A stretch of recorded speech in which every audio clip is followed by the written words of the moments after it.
കേരളത്തിന്റെ കൂടെ ബംഗാളിലും ഇലക്ഷൻ നടക്കുകയാണ്. നിങ്ങളൊരു വീഡിയോ ക്ലിപ്പിംഗ് കണ്ടു കാണും. കേരളത്തിലെല്ലാം കൂടെ വൈറലായി. അത് നാഷണൽ വൈറൽ, കേരളത്തിൽ വൈറലായി.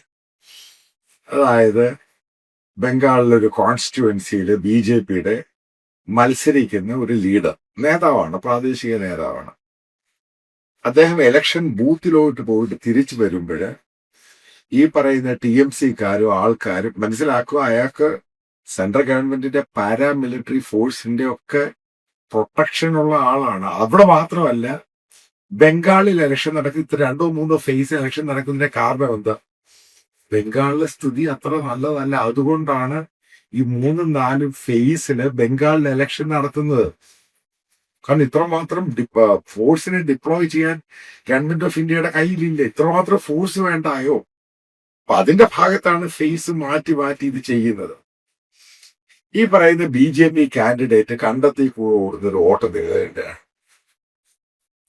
ഇപ്പം പല മലയാളികളും വളരെ ചിന്തിച്ചാലോചിച്ചിട്ട് ഇന്ത്യ ഭരിക്കുന്ന ഒരു പൊളിറ്റിക്കൽ പാർട്ടി, ഇന്ത്യൻ പ്രധാനമന്ത്രി പറഞ്ഞു ഇന്ത്യയെ അടക്കി ഭരിക്കുന്നു, ഇന്ത്യൻ ആഭ്യന്തരമന്ത്രി പറയുന്നു ഇന്ത്യയിലെ എല്ലാ പ്രശ്നങ്ങളും എല്ലാം ഒതുക്കി ഞങ്ങളാണ് എല്ലാം കൺട്രോൾ ചെയ്യുന്നത്, ഹിന്ദുത്വ എന്ന് പറഞ്ഞ അജണ്ടയാണ് അത് ഈ പറയുന്ന BJPയുടെ ഹാർഡ് കോർ നേതാക്കൾ പറയുന്നു. കേരളത്തിലും ഈ പറയുന്ന പഴയ DGP സെൻകുമാർ പറയുന്നു മറ്റുള്ളവരെ ഒന്നും മാനിക്കേണ്ട, ഹിന്ദുക്കളെ മാത്രം മതി ഇന്ത്യ കൺട്രോൾ ചെയ്ത് ഭരിക്കാം. അതായത് ഞാനൊരു കാര്യം പറയാം, ഞാൻ ഇന്ത്യ ശരിക്ക് കറങ്ങിയ ഒരാളാണ്. പ്രത്യേകിച്ച് ബംഗാൾ എന്ന് പറയുന്ന ഈ സ്ഥലം എന്ന് പറയുന്നത് നിങ്ങൾക്കറിയാം. ശാരദ ഈ കേസുകള്, അതുപോലെ ബംഗാളിലെ ഉരുവപ്പെട്ട ജില്ലകളിലൊക്കെ യാത്ര. അവിടെ എന്റെ ഏറ്റവും അടുത്ത സുഹൃത്തുക്കൾ എന്ന് പറയുന്നത് ബംഗാളിൽ TMCക്കാർ വളരെ കുറവുള്ളൂ. കാരണം ഞാൻ അവർക്കെതിരെയാണ് നാരദ ഓപ്പറേഷൻ ചെയ്തിരിക്കുന്നത്, നാരദ. പക്ഷെ എന്റെ ഏറ്റവും കൂടുതൽ അടുത്ത കൂട്ടുകാരെന്ന് പറയുന്നത് BJPക്കാരും കോൺഗ്രസ്സുകാരും CPMകാരുമാണ്. ഉറപ്പായിട്ടും TMCക്കാരും എന്റെ സുഹൃത്തുക്കളും ഇഷ്ടം പോലെ. കാരണം ആസ് എ ജേർണലിസ്റ്റ് ഞാൻ പൊളിറ്റിക്കൽ പാർട്ടിയിൽപ്പെട്ട ഒരാളൊന്നും അല്ല. കാരണം അവരെ അത് മാനിക്കാനും ബഹുമാനിക്കാനും ഒക്കെ അറിയാം. അല്ലെങ്കിൽ ഇത്രയും പ്രാവശ്യം ഞാൻ അവർക്കെതിരെ സ്റ്റോറി ചെയ്തിട്ട് ഈ ബംഗാളിൽ കൂടെ പോകുമ്പോൾ ഇവർക്ക് എന്നെ ഈസി ആയിട്ട് അറ്റാക്ക് ചെയ്യാം. ഞാൻ മമതാ ബാനർജി ഉള്ളപ്പോൾ തന്നെ അല്ലേ ഞാൻ എല്ലായിടത്തും പോകുന്നത്. അവിടെ കോർട്ടിൽ പോകുന്നു, എയർപോർട്ടിൽ പോകുന്നു, റെയിൽവേ സ്റ്റേഷനിൽ പോകുന്നു, യാത്ര ചെയ്യുന്നു, പബ്ലിക് ട്രാൻസ്പോർട്ടാണ് ഞാൻ ഉപയോഗിക്കുന്നത്. അപ്പൊ അവർ ഒരു റെസ്പെക്ട് തരുന്നുണ്ട് ജേർണലിസ്റ്റ് എന്ന നിലയിൽ. പക്ഷേ അവിടുത്തെ പൊളിറ്റിക്സ്, ബംഗാളിലെ പൊളിറ്റിക്സ് എന്ന് പറയുന്നത് ഇതൊന്നും അല്ല. ഇപ്രാവശ്യം BJP കൂടുതൽ സീറ്റ് കിട്ടും ചില ആൾക്കാരൊക്കെ പറയുന്നു. എന്റെ പല സുഹൃത്തുക്കളും ചോദിച്ചു. ഞാൻ പറഞ്ഞു അവിടെ മമതയെ തോൽപ്പിക്കുക എന്ന് പറയുന്നത് ഒരു ഹെർക്കൂലിയൻ ടാസ്കാണ്. കാരണം മമതയുടെ കയ്യിലാണ് ബംഗാൾ മുഴുവൻ. എങ്ങനെയാണ് CPM നേരത്തെ ജ്യോതി ബാസു ഭരിച്ചത്, അതിനേക്കാളും കഷ്ടമായിട്ട് മമത കയ്യിലാണ് ഒതുക്കി വെച്ചിരിക്കുന്നത്. മമതയെ തോൽപ്പിക്കുക എന്ന് പറയുന്നത് പ്രധാനമന്ത്രിയല്ല, അമിത്ഷാ തലകുത്തി നിന്ന് നടക്കുന്നത്. ചിലപ്പം BJPക്ക് കൂടുതൽ സീറ്റ് കിട്ടാൻ സാധിക്കും. എന്റെ ടോപ്പിക് അതല്ല വരുന്നത്. നിങ്ങൾ ഈ കണ്ട ഒരു കോൺസ്റ്റിറ്റ്യുവൻസി ഒന്നും അല്ല. ഞാൻ പറഞ്ഞു തരാം, ഏകദേശം 10, 25, 30 കോൺസ്റ്റിറ്റ്യുവൻസികളില്, അതായത് ഈ പറയുന്ന വെസ്റ്റ് ബംഗാളില് BJP കാൻഡിഡേറ്റ് പ്രചരണത്തിന് പോകാൻ പറ്റത്തില്ല. എങ്ങനെയൊക്കെയോ വല്ല സപ്പോർട്ടോടുകൂടിയൊക്കെ ഈ പറയുന്ന നോമിനേഷൻ പേപ്പർ കൊടുക്കും. പഞ്ചായത്ത് ഇലക്ഷന് നിങ്ങൾക്ക് അറിയത്തില്ല. പഞ്ചായത്ത് ഇലക്ഷന് നിങ്ങൾ എടുത്തു പോകുക. കഴിഞ്ഞ പ്രാവശ്യം പഞ്ചായത്ത് ഇലക്ഷനില് അധികം സീറ്റുകളിലും TMC ജയിച്ചിരിക്കുന്നത്. അപ്പുറത്തൊരു കാൻഡിഡേറ്റ് ഇല്ല, അവിടെ ഒരു കൊടുക്കാൻ പോലും പേടിയ. ഇതാണ് അവിടുത്തെ സ്ഥിതി. അതായത് ഇനി കുറച്ച് ബോർഡർ ജില്ലകളുണ്ട്, മുഷീദാബാദ് അങ്ങനെയൊക്കെ പറയുന്ന ജില്ലകളുണ്ട്. അവിടെ പല കോൺസ്റ്റിറ്റ്യുവൻസികളുണ്ട്. നിങ്ങളൊക്കെ മനസ്സിലാക്കുക, അവിടുത്തെ BJPയുടെ ഒരു കൊടി പോക്കാൻ സമ്മതിക്കത്തില്ല. 2019 ഇലക്ഷൻ അന്ന് ഞാൻ റിപ്പോർട്ട് ചെയ്യാൻ പോയി. അന്ന് BJPക്ക് ഏകദേശം ആ പാർലമെന്റ് ഇലക്ഷന് ഏകദേശം ഒരു 20ഓളം സീറ്റുകൾ കിട്ടി, 19-20 സീറ്റ് കിട്ടി. അന്ന് BJPയുടെ നേതാക്കൾ അവരുടെ പ്രവർത്തകരോട് പറഞ്ഞത്, നിങ്ങൾ ഒരു കാരണവശാലും താമരയുടെ ചിഹ്നമോ അതുപോലെ കാവിക്കൊടിയോ എവിടെയും വെക്കരുത്, നിങ്ങൾ വോട്ട് മാത്രം ചെയ്യുക. അതായത് നിങ്ങൾക്ക് പരസ്യമായിട്ട് ബംഗാളിൽ പലയിടത്ത്, ഇൻക്ലൂഡിങ് കൽക്കട്ട സിറ്റി, നിങ്ങൾ കൽക്കട്ട സിറ്റിയിൽ നിങ്ങൾ എയർപോർട്ടിൽ ഇറങ്ങിയിട്ടോ റെയിൽവേ സ്റ്റേഷനിൽ ഇറങ്ങിയിട്ടോ നിങ്ങൾ ടാക്സിയിലോ ബസ്സിലോ ഒന്ന് യാത്ര ചെയ്ത് നോക്കാം. നിങ്ങൾക്കവിടെ BJPയുടെ എത്ര കൊടി കാണിക്കാൻ പറ്റും? ആദ്യം നിങ്ങൾ മനസ്സിലാക്കുക, കൽക്കട്ട സിറ്റിക്കകത്ത് പോലും BJPയുടെ കൊടി കെട്ടാൻ അവർ അനുവദിക്കത്തില്ല. അവിടെയുള്ള ആൾക്കാര്, അതാണ് തൃണമൂൽ കോൺഗ്രസിന്റെ ഏറ്റവും വലിയ ശക്തി എന്ന് പറയുന്നത്. പക്ഷെ അവിടെ കോൺഗ്രസിന്റെ കൊടി കാണും, CPMന്റെ കൊടി എവിടെയില്ല, കോൺഗ്രസിന്റെ കൊടിയുണ്ട്. ഏറ്റവും കൂടുതൽ തൃണമൂൽ കോൺഗ്രസ്സുകാരാണ്. ബോർഡറിന്റെ ഭാഗത്തൊന്നും അടുക്കാൻ പറ്റത്തില്ല. അവിടെ ഒന്നും ഒറ്റ BJPക്കാരനെ കയറ്റിവിടത്തില്ല. BJP എന്ന് പറഞ്ഞവർ അടിച്ചോടിക്കും.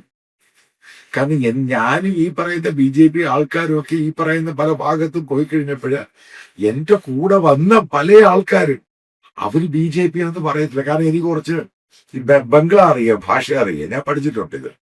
കാരണം ഇവരുമായിട്ടൊക്കെ സംസാരിക്കാൻ വേണ്ടി കണ്ടിന്യൂ ആയിട്ട് ഈ വെസ്റ്റ് ബംഗാളിൽ പോവല്ലേ, കൽക്കട്ടയിൽ പോവല്ലേ, അതിന്റെ ഭാഗമായിട്ട് മനസ്സിലാക്കി വെച്ചിട്ടുണ്ട്. അത്ര പേടിയാ. ഇനി ചില ഭാഗത്ത് ആസാം BJP ഭരിച്ച സ്റ്റേറ്റ് ഏകദേശം 3ാമത്തെ ടൈമിലോട്ട് വരാൻ പോവുകയാണ്. ഹിമന്ത ബിശ്വ ശർമ്മ പല ബോർഡർ ജില്ലകളിലും ആസാമിലും നിങ്ങൾ മനസ്സിലാക്കുക, അവിടെ BJPയുടെ കാൻഡിഡേറ്റ് അവിടെ പോകാൻ പറ്റത്തില്ല. ഞാനിത് വെറുതെ പറയുന്നതല്ല, പേടി അടിച്ചോടിക്കും അവിടെ. ഇപ്പൊ നിങ്ങൾ ചോദിക്കും ചിലപ്പോ ബംഗാളിലെ ഈ പറയുന്ന മുസ്ലിം ഡോമിനേഷൻ ഏറിയ, അതുമല്ല. കൽക്കട്ട സിറ്റി കംപ്ലീറ്റ് എന്താ മുസ്ലിം ഡോമിനേഷൻ? അതല്ല, മുസ്ലിംസ് ഉണ്ട് ഇവിടെ. പല ഭാഗത്തും ഹിന്ദു മുസ്ലിംസ് ഒരേപോലുള്ള 51% പല ഏറിയയുണ്ട്, പല കോൺസ്റ്റിറ്റ്യുവൻസി ഉണ്ട്.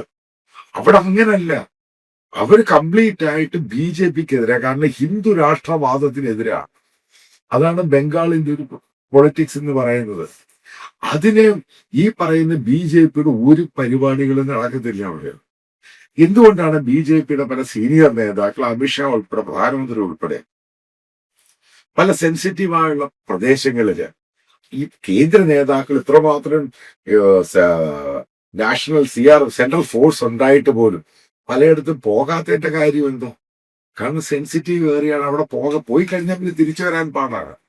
നിങ്ങൾ ഇന്ന് വരെ കേട്ടിട്ടുണ്ട് BJPയുടെ പല സീനിയർ നേതാക്കളും കൽക്കട്ട എയർപോർട്ട് ഇറങ്ങിയിട്ട് കൽക്കട്ട സിറ്റിയിലോട്ട് വരുന്ന വഴിയില് അവർക്ക് സിറ്റിക്കകത്ത് വെച്ച് അടി കിട്ടി. എനിക്കറിയാവുന്ന പല സുഹൃത്തുക്കളും അതിൻ്റെ അകത്ത് പെട്ടുപോയി. കാരണം അതിന്റെ പുറകിൽ ഞാൻ വണ്ടിക്കകത്തുണ്ട്. കാരണം അന്ന് യാദർച്ഛികമായിട്ട് ഞങ്ങൾ ഒരുമിച്ച് കണ്ടുവന്ന് അദ്ദേഹം JP നഡ്ഡയുടെ കാറിനെ അറ്റാക്ക് ചെയ്ത് നിങ്ങൾക്ക് ഓർമ്മയില്ലേ? അയാൾ ഒരു പേടിച്ചു പോയി. അയാൾ കേന്ദ്രമന്ത്രിയും BJPയുടെ നാഷണൽ പ്രസിഡന്റ് ആയിരുന്ന സമയത്ത് അയാളെ പരസ്യമായിട്ട് അടിക്കുന്ന അയാളെ കാറടിച്ചു, തല്ലിപ്പൊട്ടിക്കുന്നു. ഇതാണ് കൽക്കട്ട രാഷ്ട്രീയം. ഇതേപോലെ തന്നെ നിങ്ങൾ മനസ്സിലാക്കേണ്ടത് ആസാമിൽ ഇതുപോലെ പലയിടത്തുമുണ്ട്. അതായത് BJP അടക്കി ഭരിക്കുന്നു എന്നൊക്കെ നിങ്ങൾ പറയുന്നത് നിങ്ങൾ ഈ മറ്റുള്ള സ്റ്റേറ്റുകളൊന്നും കാണാത്തത് കൊണ്ട് പറയുന്നത്. ഇനി ഞാൻ ഈ കാശ്മീരിലോട്ട് പോകണം. എന്തുകൊണ്ടാണ് കാശ്മീരിൽ BJP പലയിടത്തും മത്സരിക്കാത്തത്? ജമ്മുവിൽ മത്സരിക്കുക. ജമ്മുവും കാശ്മീരിൽ ഒരു ബോർഡർ ഉണ്ട്. അവിടെ പോലും BJPയുടെ കാൻഡിഡേറ്റ് നോമിനേഷൻ കൊടുത്തിട്ട് പിന്നെ തിരിച്ചു വരത്തില്ല. ജമ്മു ആൻഡ് കാശ്മീരിലകത്ത് ഒറ്റ BJP മത്സരിക്കാറേ ഇല്ല. അതാണ് സ്ഥിതി. ഇന്ത്യൻ റിപ്പബ്ലിക്കാണ്. ഇപ്പൊ എന്റെ ഒരു ധാരണ ഉണ്ടായിരുന്ന മോദി ഗവൺമെന്റ് ഇതൊക്കെ കൈപ്പിടിയിൽ ഒതുക്കും. അതായത് ബംഗാൾ കണ്ടിട്ട് ഇതിനെ കൺട്രോൾ ചെയ്യും. പിന്നീട് എനിക്കറിയാം, പിന്നീട് ഞാൻ മനസ്സിലാക്കിയ വസ്തുതയാണ്, മോദി എന്നല്ല ആര് വന്നാലും ഇത് നടക്കുന്ന കാര്യമല്ല. അതായത് ചില കാര്യങ്ങളൊന്നും നമുക്ക് കൺട്രോൾ ചെയ്യാൻ പറ്റത്തില്ല. അതാണ് അതിന്റെ പ്രധാനപ്പെട്ട കാരണം. അതായത് മനസ്സിലാക്കുക, ഇന്ത്യയുടെ ഈ പറയുന്ന ജനസംഖ്യയും ഇന്ത്യയുടെ മൾട്ടി പ്ലൂറൽ സംഭവങ്ങൾ ഇന്ത്യയുടെ പല ഭാഗത്തും BJP അക്സെപ്റ്റ് ചെയ്തിട്ടില്ല. അതിനൊരു ക്ലാസിക് തെളിവാണ് ബംഗാളിൽ ഈ കൂട്ടയോട്ടോ BJP നേതാക്കൾ ഓടുന്നതും അവരെവിടെയെങ്കിലും പോയി നോമിനേഷൻ പോലും കൊടുക്കാൻ പറ്റാത്തത്. അട്ടിപേടിച്ചവർ ഓടുന്നത്. ഇത്രമാത്രം സെൻട്രൽ സെക്യൂരിറ്റി ഉണ്ടായിട്ട് പോലും അവിടുന്ന് നേതാവിനെ അടി കിട്ടാതെ പോകാൻ പറ്റുന്നില്ല. ഇതാണ് ഇന്ത്യയിലെ പലയിടത്തെ സ്ഥിതി. മനസ്സിലാക്കുക, ഇത് നാഷണൽ സെക്യൂരിറ്റിയുടെ ഇഷ്യൂ അല്ല. ഇത് ബേസിക്കലി അതായത് ഇന്ത്യ എന്ന് പറയുന്ന രാജ്യത്തെ നിങ്ങൾ ഹിന്ദു രാജ്യമാക്കാൻ ശ്രമിക്കുമ്പോൾ ഇവിടെ ഇന്ത്യയിലെ പല ഭാഗത്തും പിന്നെ BJP നേതാക്കൾ പോകാൻ പറ്റാത്ത സ്ഥിതിയാകും. ഇത് ഞാൻ വെറുതെ പറയുന്നതല്ല. കാരണം നിങ്ങൾക്കൊരു കാരണവശാലും ഇത് ഹിന്ദു രാജ്യമാക്കാൻ പറ്റത്തില്ല. ഇവിടെ പല രീതിയിലുള്ള സിഖുകാരും ക്രിസ്ത്യനും മുസ്ലിമും പാഴ്സിയും എല്ലാവരും ഉണ്ട്. അപ്പൊ അവരെ കൂടെ ഉൾക്കൊള്ളുന്ന രീതിയിൽ മാത്രമേ മുന്നോട്ട് പോകാൻ പറ്റത്തുള്ളൂ. മുസ്ലിംസിനെ ഇൻക്ലൂഡ് ചെയ്യുന്നില്ല എങ്കിൽ ഇതേപോലെ BJP നേതാക്കൾക്കും പലയിടത്തും നോമിനേഷൻ കൊടുക്കാൻ പറ്റത്തില്ല. ഇതേപോലെ കൂട്ടയോട്ടം പലയിടത്തും നടക്കേണ്ടി വരും.